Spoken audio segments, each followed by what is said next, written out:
The Discovery Captain Alina Vasquez gripped the helm of her cargo ship Meridian as another explosion rocked the vessel. The Kethva patrol had found them again, and this time there was nowhere to run. For 15 years, humanity had been losing ground to the insectoid aliens who seemed to appear from nowhere, conquering system after system with their biomechanical ships and hive mind tactics. Alina, we need to jump now. Dr. James Chen called from his research station, his usually calm voice cracking with fear.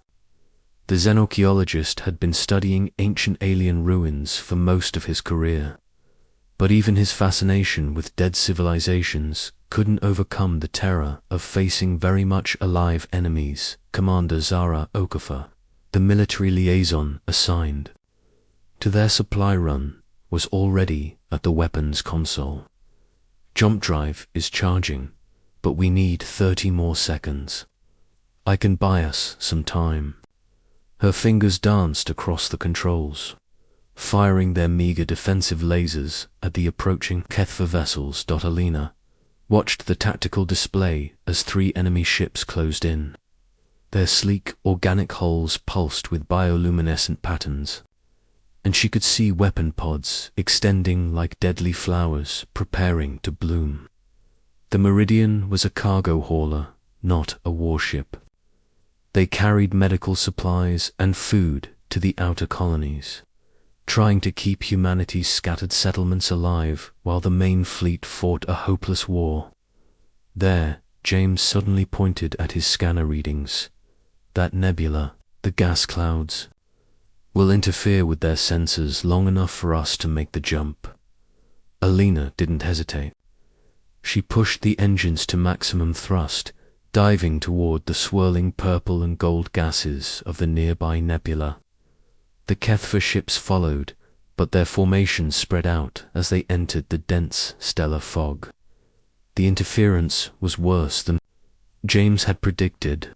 Alina could barely see her own instrument readings through the static. "Jump drive ready," Zara announced, but her voice carried a note of confusion. "Alina, you need to see this." On the main screen, ghostly shapes emerged from the nebula's depths. At first, Alina thought they were asteroids or gas formations, but as the Meridian drifted deeper into the cloud, the shapes became clearer. Ships, hundreds of them, arranged in perfect geometric patterns, as if they had been placed there by some vast intelligence. "My God," James whispered, abandoning his fear of the Kethva pursuit. "Alina, these aren't human ships. Look at the design. Those whole configurations, the energy signatures, they're ancient, really ancient." The vessels were beautiful in a way that human engineering had never achieved. They seemed to grow rather than be built, with flowing lines that reminded Alina of sea creatures or plant forms. Each ship was unique, yet they all shared a common aesthetic that spoke of a civilization far more advanced than anything humanity had ever encountered. "The Kethva have stopped following us," Zara reported. "Their ships are just sitting at the nebula's edge. It's like they're afraid to come in here." Alina felt a chill run down her spine. What could make the Kethva afraid? In 15 years of war, she had never seen them retreat from anything. They were like a force of nature, consuming everything in their path with mechanical efficiency. James was already suiting up for Eva. "I need to get closer to one of those ships. The sensor readings are incredible. The technology level is off the charts, but the materials are deteriorated. These vessels have been here for thousands of years, maybe tens of thousands." "Absolutely not," Zara said firmly. "We don't know what's over there. It could be a trap, or those ships could be carrying diseases, or worse." But Alina was already making the decision. Something about the ancient fleet called to her, like a memory she couldn't quite grasp. We go together, all of us. If we're going to die today, at least we'll die learning something new. An hour later, they were drifting through the vast cemetery of ships in a small shuttle. Up close, the ancient vessels were even more impressive. The smallest were the size of human destroyers, while the largest dwarfed anything in either the human or Kethva fleets. The hull materials seemed to shift and change in the light, showing patterns that Elena's eyes couldn't quite follow. There, James pointed to what appeared to be a command vessel at the center of the formation. That one's different. Look at how the others are oriented toward it. It's like they're all facing a throne. The command ship was massive, easily 3 kilometers long and shaped like a vast flower or star. As their shuttle approached, sections of the hull began to glow with soft, welcoming light. A docking bay opened without any signal from their ship, revealing a chamber filled with breathable atmosphere. "The ship is scanning us," Zara reported, her hand moving to her sidearm. "But it's not aggressive. More like it's trying to understand what we are." Alina guided the shuttle into the docking bay, and they found themselves in a chamber that defied human understanding of ship design. The walls were smooth and organic, covered in patterns that seemed to move when she wasn't looking, directly at them. Gravity was normal, the air was clean, and lights activated as they moved through corridors that felt more like walking through a living creature than a machine. "The architecture is incredible," James breathed, running his hands along the walls. "It's like they grew this ship rather than building it. And these symbols, they're not just decorative, they're some kind of information storage system." They reached what had to be the bridge, a vast circular chamber with a ceiling that opened to show the stars above. In the center was a single chair, or throne, surrounded by control surfaces that looked more like art than technology. As Alina approached the chair, the entire room came alive with light and sound. A voice spoke, not through any visible speaker, but directly into their minds. The words were alien, but somehow Alina understood them perfectly. "Welcome, children of Earth. We have been waiting." James nearly dropped his scanner. "Did you hear that? It spoke to us in our heads, but I understood every word." A figure materialized.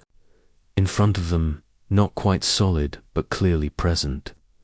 It was humanoid, but taller and more graceful than any human, with features that suggested both great age and timeless beauty.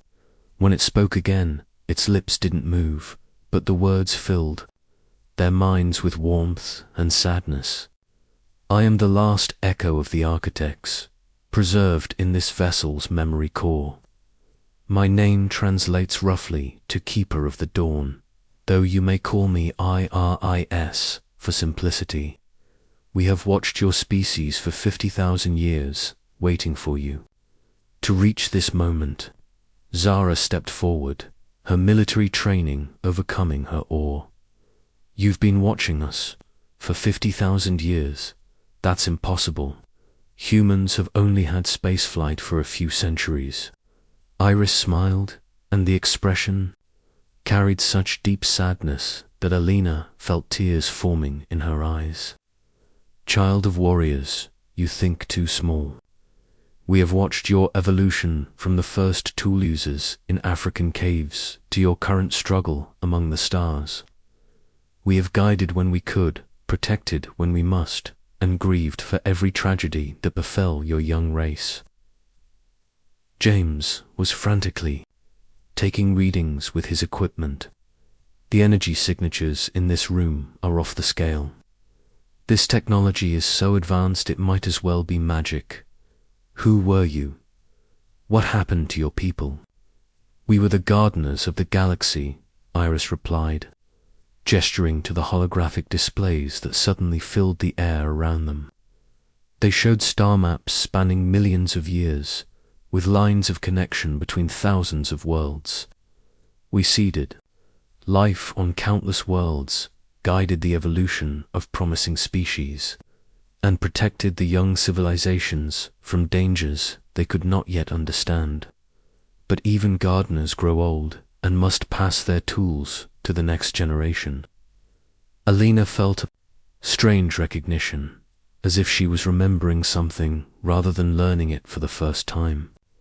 You're saying we're your successors, that humanity is meant to take over your role, not meant, chosen. There have been others before you who showed promise. The Kethfa were one such species, long ago, but they chose domination over cultivation, consumption over creation. They fell from grace and became the very threat we once protected them from.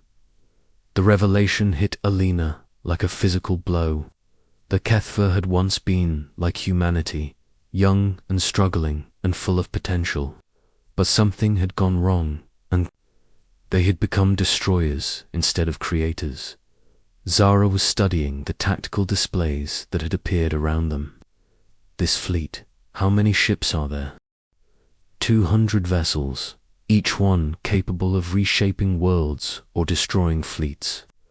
We retreated here when our physical forms began to fail, placing ourselves in stasis to await your arrival. The Kethfa remember us from their youth and fear too. Approach this place, but they cannot be allowed to continue their conquest. James looked up from his readings. The technology here could change everything. With ships like these, humanity could not only defeat the Kethfa, but protect other species from suffering the same fate we have. But Alina was thinking deeper. With power like this, humanity could become the next dominant force in the galaxy. They could rule rather than serve, conquer rather than struggle. The temptation was almost overwhelming. But she remembered IRIS's words about the Kethfa's fall from grace. What's the catch? She asked quietly. Power like this doesn't come without a price. Iris nodded approvingly. Wisdom beyond your years, young captain. The price is responsibility. To accept this inheritance means accepting the duty to nurture and protect life throughout the galaxy, to place the welfare of all species above the desires of your own, to become gardeners rather than conquerors. Alina looked at her companions. James was practically vibrating with excitement at the scientific possibilities. Zara was calculating tactical advantages and strategic implications.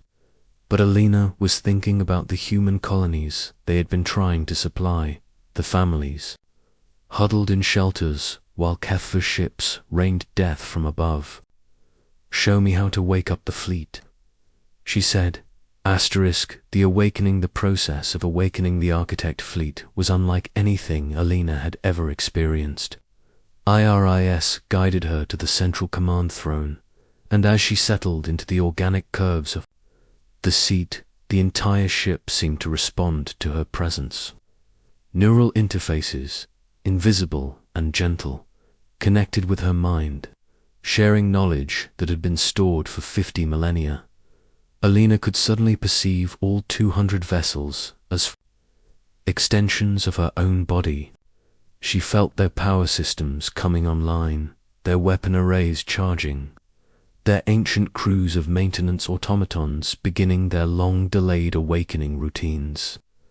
But more than that, she could sense the purpose that had driven the architects. For millions of years, the need to nurture, to protect, to guide younger species toward their full potential. The neural interface is incredible, James reported, monitoring Elena's vital signs from a nearby console. Her brain activity has increased by 300%, but there's no sign of stress or damage. It's like the ship is amplifying her natural capabilities, rather than overwhelming them. Zara was studying the tactical displays that now filled the bridge. Alina, I'm seeing movement in the outer system. 3 Kethfa battle groups are approaching. It looks like they've decided to risk entering the nebula after all. Through the fleet's sensors, Alina could perceive the approaching enemy vessels. 40 ships in total, their biomechanical hulls pulsing with aggressive energy patterns. But compared to the Architect fleet, they seemed small and crude, like insects buzzing around sleeping giants.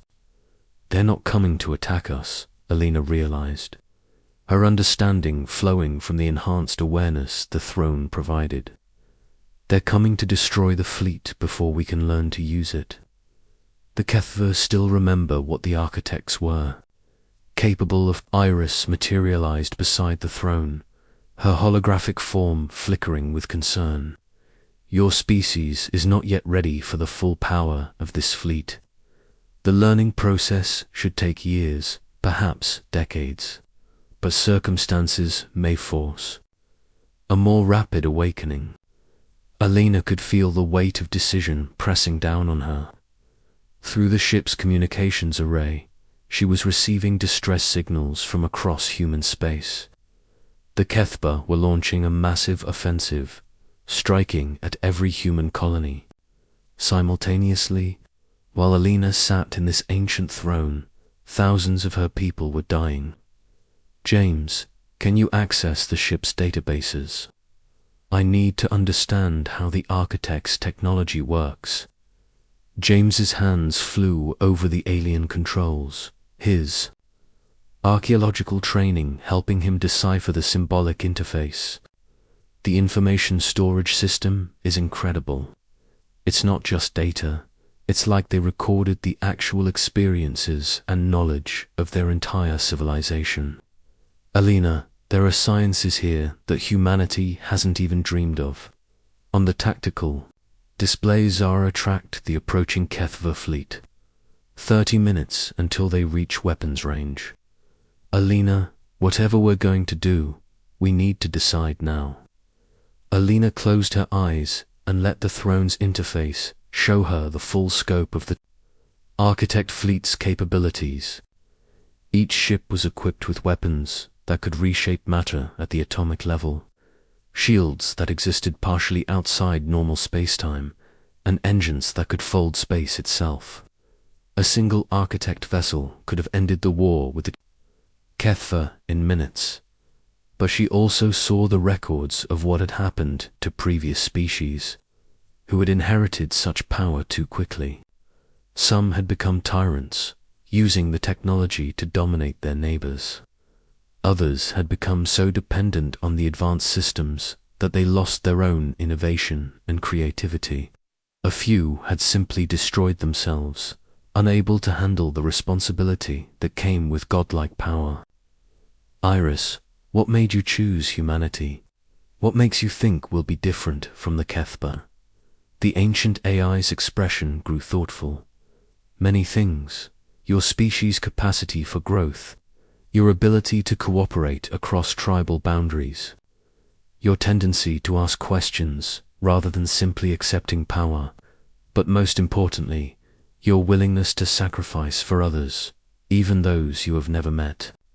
Alina thought about her cargo runs to the outer colonies, carrying supplies to people she would never see again. She thought about the human soldiers who threw themselves against Kethva ships, knowing they couldn't win, just to buy time for civilian evacuations. She thought about scientists like James, driven by curiosity rather than conquest. Incoming transmission from the Kethva fleet, Zara announced. It's on all frequencies, directed at us. The communication came as a series of clicks and harmonics that the ship's translation system rendered into understandable speech. The voice was cold and utterly alien. Humans of the dead fleet, you have found the toys of the ancient ones. You will leave them and depart. These relics belong to the inheritors of the galaxy. Alina felt a flash of anger, both her own and something deeper flowing from the ship's memory banks. The Kethva still considered themselves the rightful heirs to Architect technology, despite having rejected everything the Architects stood For our Zara, open a channel. Elena's voice, when she spoke, carried harmonics that hadn't been heard in the galaxy for 50,000 years. The throne's interface was teaching her to speak as the architects had, with layers of meaning that went beyond simple words. Kethva, fleet, you are no longer welcome in this place. Your path led away from wisdom long ago. Turn back now, and we will not pursue. Continue forward and face the consequences of your choices. The response was immediate. Energy weapons began charging across the Kethva fleet, and their ships accelerated toward maximum attack speed. So be it, Alina whispered. Asterisk. She didn't consciously direct the fleet's response. Instead, she simply opened her mind to the ancient protocols stored in the ship's memory cores. The architect vessels moved with perfect coordination, their weapons firing in patterns that had been refined over millions of years of protecting younger species. The Kethva never had a chance. Beams of coherent energy passed through their shields as if they weren't there, systematically disabling engines and weapons without destroying the ships entirely. In less than 5 minutes, the entire enemy fleet was drifting helplessly in space. My God, Zara breathed. Alina, we just defeated 40 warships without taking a single casualty. This technology is incredible. But Alina was already thinking beyond the immediate victory. Through the galaxy-spanning sensor network that the architects had left behind, she could perceive the full scope of the Kethva offensive. Hundreds of human colonies were under attack. Millions of lives hung in the balance. James, I need you to start training other humans to interface with these ships. We can't just use this fleet as a weapon. We need to start thinking like gardeners, like protectors.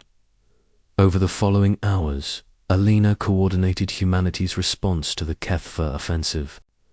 The architect fleet split into smaller groups, appearing at human colonies just as enemy forces arrived. But instead of simply destroying the attackers, Alina followed the ancient protocols. Kethva ships were disabled and their crews taken. Prisoner, the biomechanical vessels were studied and, where possible, healed of the genetic modifications that had turned their crews into mindless components of a hive mind. Some of the Kethva could be restored to their original forms, reminded of what their species had been before they chose the path of conquest. Others were too far gone, their individuality lost to genetic manipulation. But even these were treated with mercy rather than destruction. This is incredible, James reported from his position at the xenobiology console. Alina, the medical technology in these ships is allowing us to reverse centuries of genetic damage. We're literally saving the Kethva from themselves. Alina could feel the weight of thousands of decisions flowing through the neural interface. Each choice she made would affect the future of multiple species. The temptation to take shortcuts, to use force instead of patience, was constant. But the throne's connection to architect memories reminded her of the long view. The perspective that came from thinking in terms of millions of years rather than immediate convenience.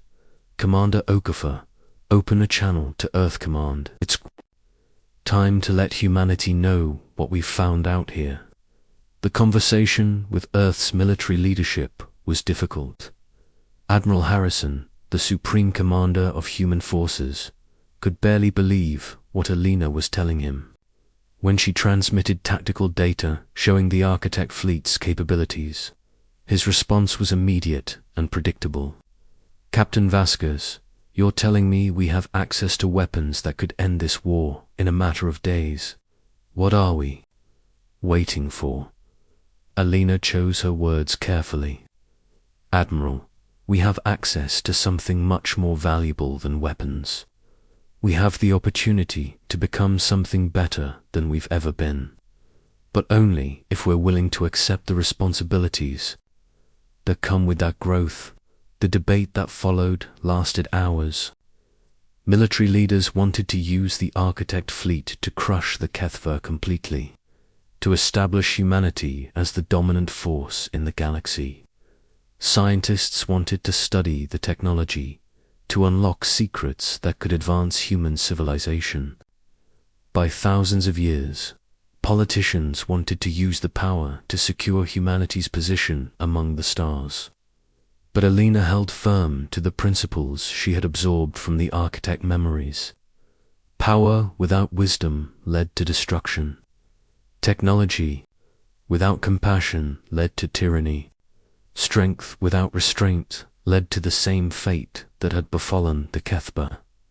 In the end, it was James who provided the argument that convinced Earth's leaders, "We're not just inheriting technology," he explained during a conference call that included representatives from every surviving human colony. "We're inheriting a responsibility that spans the entire galaxy." The Architects watched over thousands of species for millions of years. They're asking us to continue that work. Alina felt a moment of perfect clarity as she sat in the ancient throne, surrounded by technology beyond human comprehension, but guided by wisdom that transcended any single species. The path forward wouldn't be easy. Humanity would need to grow into its new role gradually, learning to balance power with restraint, strength with mercy. But for the first time in 15 years, she could see a future where humans weren't just surviving, but thriving. A future where they helped other species find their own paths to greatness. A future where the garden of the galaxy could bloom again under careful, loving hands. As the Architect fleet spread out across human space, not as conquerors, but as protectors, Alina smiled. The Silent Watchers had finally found their successors. The galaxy would never be the same. Through the neural interface, she could sense IRIS's approval, and beyond that, the distant echo of the original Architects, their long watch finally coming to an end. Humanity had passed the test. The real work was just beginning. Asterisk.